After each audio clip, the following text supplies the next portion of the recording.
Number 15, the graph of a differentiable function f is shown above. If h of x is equal to integral 0 to x f of t dt, which of the following is true? So first of all, they're basically saying this h of x is the area under the curve of that f of x given in the graph up there, right? So first, h of 6, I'm using 6 because they all have where x is equal to 6, right? And h of 6 is basically area under the curve, all that, and long story short, that's a pretty big negative, right? So I'm just going to be like, that's a pretty big fat negative. All right, next up, I have h prime of 6.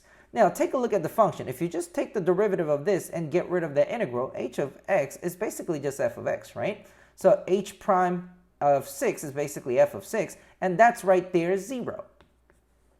And then lastly, h double prime 6, that's basically the slope, right? Because you take one more derivative, and that would just be f prime. So basically the slope of the f of x given in the graph, right?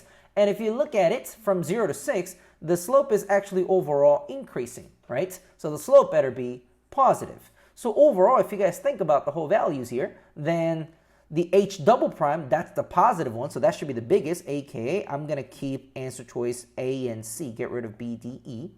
And then the one that is negative, which is the h of 6, that should be at the rock bottom, which is why answer choice A is correct, and that's not correct. So that's why answer choice A is the answer. Now, you can go ahead and use like all those, rules and everything and make things a lot more complicated, but this is probably the simplest way of thinking, knowing that this is a non-calculator multiple choice section, so you want to think straight to the point.